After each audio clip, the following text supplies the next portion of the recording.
Today I'm answering possibly one of the most common Facebook ads questions: how much to spend on Facebook ads.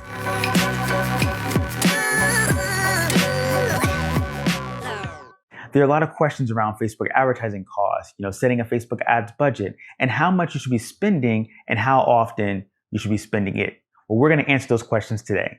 Before we dive in, be sure to subscribe to the channel and click that notification bell to be alerted when my next video goes live.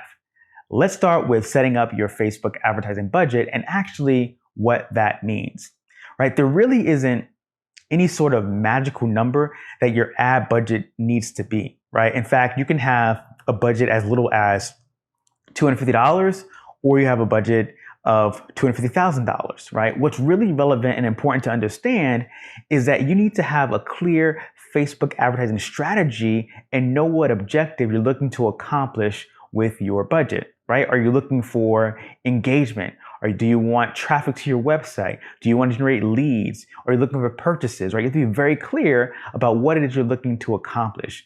You also want to realize that there are different times and parts of the year, like election season, Black Friday, and other holidays, where your Facebook ads budget may go a little farther or maybe not quite as far as you hoped. Now let's talk about how you set a budget for a campaign.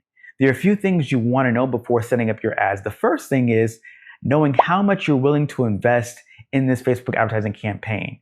If it's $250, great. If it's $2,500, great. If it's $10,000, great.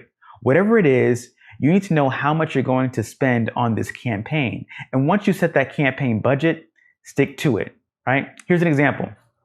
Let's say you have a relatively small budget of $500 and you want to grow your email list, right? Maybe you have a lead magnet that you want to send people to and have them opt in. Now, $500 may feel huge to you, but that's okay. In the grand scheme of things, a smaller ads budget doesn't necessarily mean that getting results, in this case, email subscribers, is impossible, right? It just means that your expectations have to be realistic. Unless you're in a very, non-competitive niche, you're not going to grow your email list to 1,000 subscribers with a $500 ad spend. Another example and method for helping you to establish your Facebook advertising budget is, let's say you're selling a physical product like, organic dog food, and your organic dog food sells for $5. And let's say your goal is to sell 500 units of this dog food through a Facebook ad.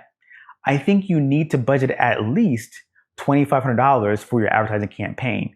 Let me show you how you got to those numbers, right? You see, the product is $5 and your goal is to sell 500. So you multiply the two together and you get $2,500. Now, once your Facebook advertising campaign is running, how long should you run the ads for? Again, the answer to this question is going to be, it depends, right? There are a few factors that may come into play. The first is the campaign limited in nature by any means, right? By time, by the amount of inventory you have, by a special offer or an event, like it's a Mother's Day campaign or it's a Black Friday deal, right? Is the campaign limited in any way? If it's not limited, right, you want to ask yourself, am I achieving the objective I want to accomplish, right? And if it's sales, am I doing so profitably or breaking even, right? So if we go back to the example earlier, right, building our email list, right, is my list growing? And if it is it at a cost that I'm willing to continue to pay? In the second example of the organic dog food, right, am I profitable? Am I selling the product? Am I reaching my goal? And more, right? If I budgeted $2,500, have I made that money back and more? That will help you decide if you want to keep the ad on or not. So once you've established your budget and you actually start running your campaign, it really comes down to paying attention to what's happening in the campaign and making informed decisions based on that data. So I hope this video was helpful and valuable. If it was, drop a comment below, let me know, and be sure to subscribe to the channel and hit that bell above to be notified of my next video. Take care, and I'll see you in the next one. Peace.